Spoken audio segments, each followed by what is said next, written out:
Your brain is lying to you about money. Not occasionally, constantly. And the worst part is that it's doing exactly what it was designed to do.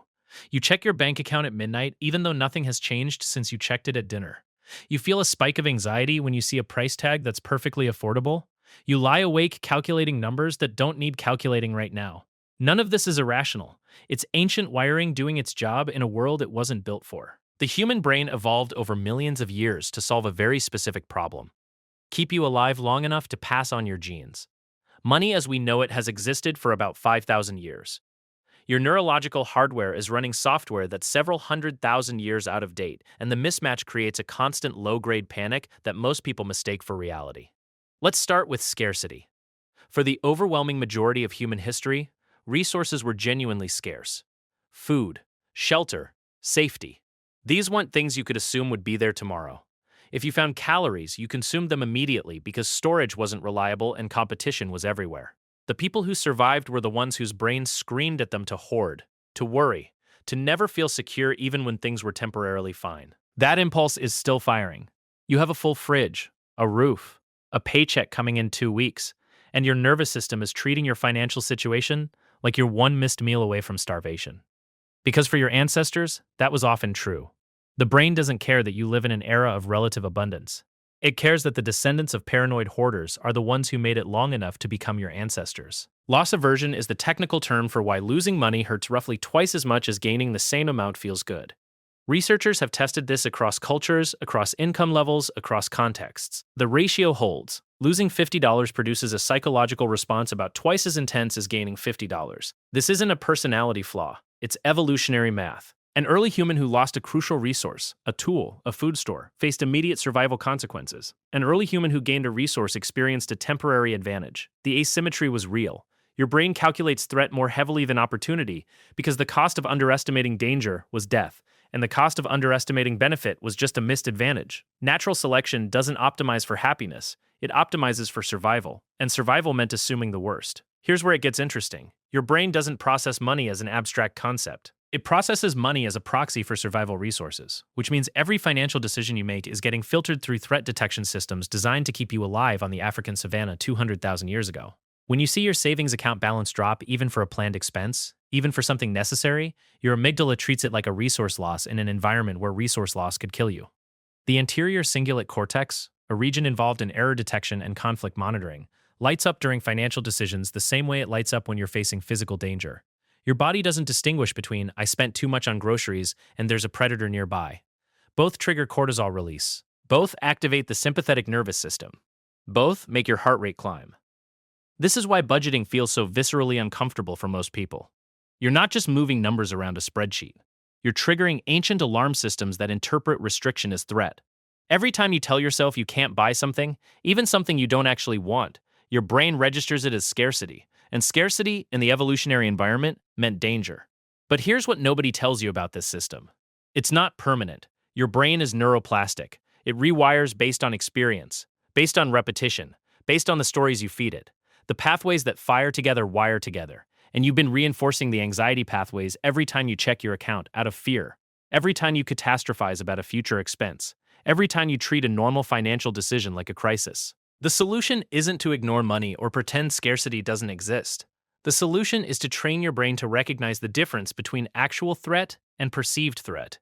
To build new neural pathways that respond to financial information with assessment instead of alarm. To consciously override the ancient systems that are trying to protect you from dangers that no longer exist in the form they're scanning for. You can't eliminate the wiring. You can't turn off the parts of your brain that evolved to keep you alive. But you can teach them to interpret modern stimuli differently.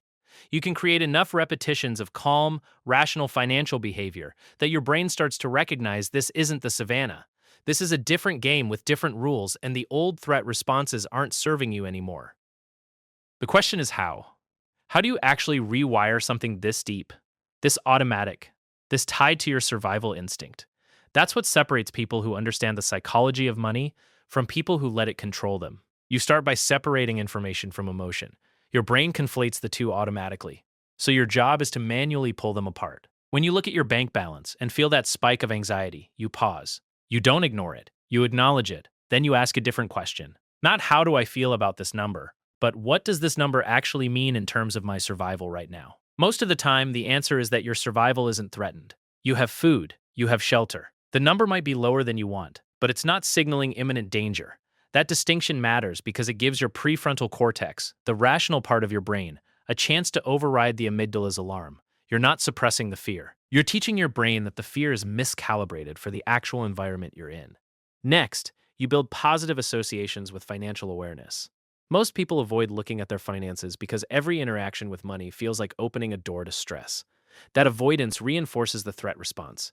Your brain learns that money equals danger, so it keeps triggering alarms every time the topic comes up. You reverse this by making financial check-ins routine and neutral, same time every week. No judgment, no catastrophizing. You look at the numbers the way you'd check the weather. Information, not a referendum on your worth or your future. Over time, your brain starts to register these check-ins as non-threatening.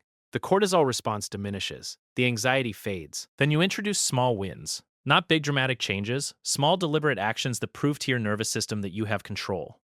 You move $20 into savings. You pay a bill 3 days early. You track your spending for 1 week without trying to change anything, just observing.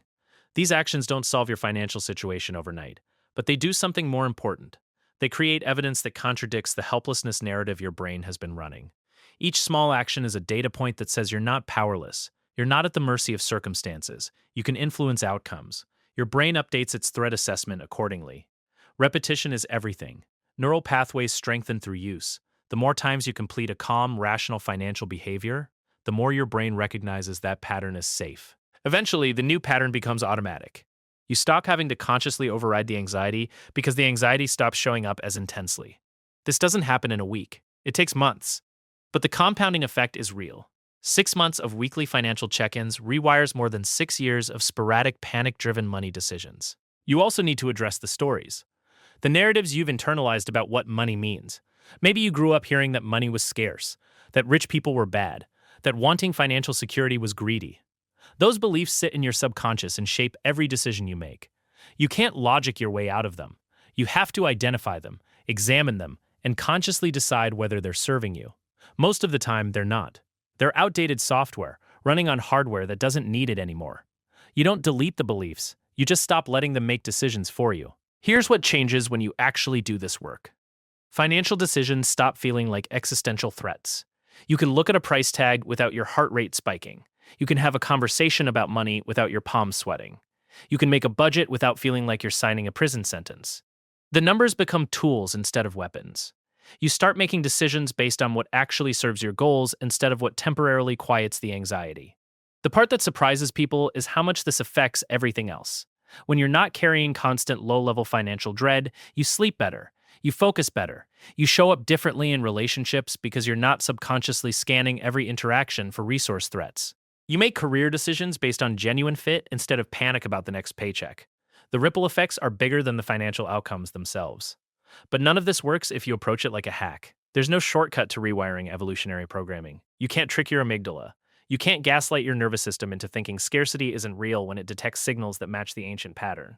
What you can do is consistently, patiently, methodically demonstrate through your actions that the modern version of scarcity doesn't require the same response as the version your ancestors faced.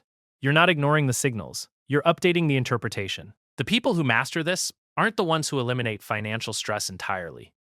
They're the ones who've trained their brains to distinguish between useful concern and destructive panic. They feel the tug of the old systems, but they don't let those systems pilot the whole operation. They've built enough new pathways that rational assessment gets a seat at the table before the alarm bells drown out everything else. Your brain spent millions of years learning to keep you alive through threat detection. It's not going to unlearn that because you read something or decided to think positive. But it will adapt to new information if you feed it consistently enough. That's the only way through. Not around the wiring, but through it, one deliberate action at a time, until the new pattern becomes as automatic as the old one ever was. You can spend your whole life fighting systems that were built to protect you, or you can learn to work with them on terms that actually fit the world you're living in. The anxiety isn't the enemy. The miscalibration is. And recalibration isn't a destination you arrive at. It's a practice you maintain, one conscious override at a time, until your brain finally gets the message that this version of survival looks different than it used to.